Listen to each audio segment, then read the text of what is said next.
Hello everyone, welcome to our next episode of 5 Minutes Uncut Conversations powered by Hustle and Heels. Today we have Safiya Afreen with us. Safiya is pursuing her PhD in Biomedical Engineering department at Johns Hopkins School of Medicine. Thank you so much Safiya for talking with us today. Of course, I'm so glad that you called me on this show. Okay, so today we are talking about Safiya's blueprint to financial freedom and financial health. And Safiya is one of those people, who is always full of energy and vibrant, you can say. And when I got to know that she has that entrepreneurial spirit and she does investing, I thought she's the perfect person to talk about financial freedom. So, Safiya, I'll be starting my timer, and we have 5 minutes. I'll be shooting my questions to you, and please feel free to take any breaks if you want to think about the questions. And so we start.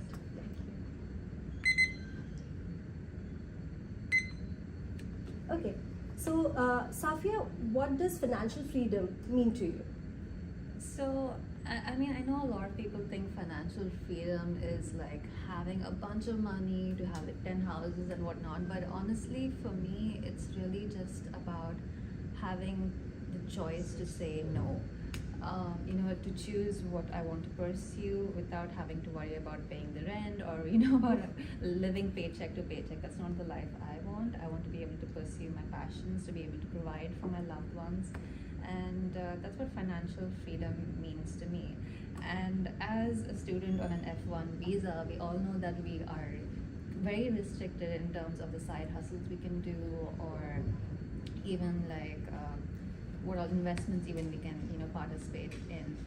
And that was kind of a shock to me coming from Dubai, because there we had the freedom to, even as not a citizen, we had the freedom to start a business or learn about investing, which I feel is not really taught in many STEM fields. Mm-hmm. So yeah, that's what financial freedom means to me. Yes, you started talking about investing. So, when did you start investing? Right. So I was part of the COVID batch when my master's started in Hopkins. So my first semester was online and was in Dubai. And as a researcher, I had seen a lot of projects in which they ultimately just end up in a publication and don't really go anywhere else because the project is not suited to a venture capitalist or it's not backed by a grant. So when I was in my first semester in masters, a couple of my friends and I, we had honestly taken the whole blockchain technology and we had tried to decentralize biotech startups. So we created a company called Research and New Assets Exchange, RNAX. Okay. So that basically opened up a lot of new biotech startups to the public, and the public could essentially invest in startups themselves instead of it having to go through 3 different people before anyone actually gets to know the importance of what the startup is doing. That's very interesting. I'll talk about this with you more later. So that's cool. I mean, that's a great entrepreneurial, venture that you took up, and I didn't know about this until now, which is surprising. We spend every day in the lab almost together. So, Safiya, regarding investment, I know that you invest in stocks. So, at what age did you start investing in stocks? As I mentioned, as an F1 student, our income is very capped, and also the kind of things that we are allowed to invest in is also very limited. So my own personal money, I've had it in an FD like since I was a child. Every festival where we get money, like it goes into the bank. Wow.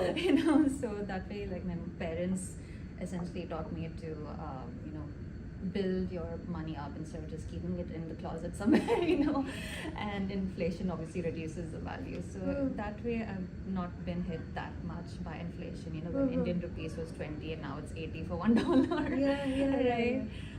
But here, my first Robinhood account, which is like I think the only platform that a lot of international students and postdocs are allowed to use, I started that like last year, and Okay. that was really more just of an experiment, Okay. just to really learn about investing and utilize ChatGPT essentially because it has a web search function. So why don't you just like look at the fields that you care about, like let's say healthcare, Yes. and then ask ChatGPT to analyze all the different stocks that are there and see the growth rate they have had over the past 5 years, and then choose those and invest a little seed into it. What a strategy!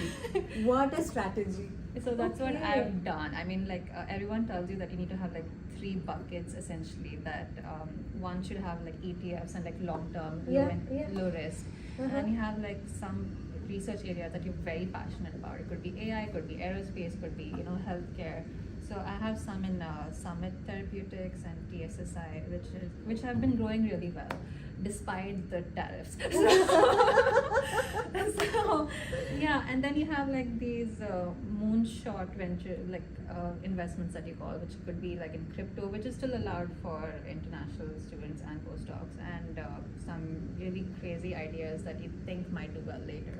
So that's like a low 5% investment that you would do. Wow! Right on time. And now this was a power packed, I would say. I mean, so informative. So there is so much that I came to know. Like I do use ChatGPT, but I did not use ChatGPT for understanding stocks. Thank you so much, Safiya. Thank you. And so I think I'll do another interview with you because I want to know more now after talking to you, and I'm sure that our audience would like to know more about this.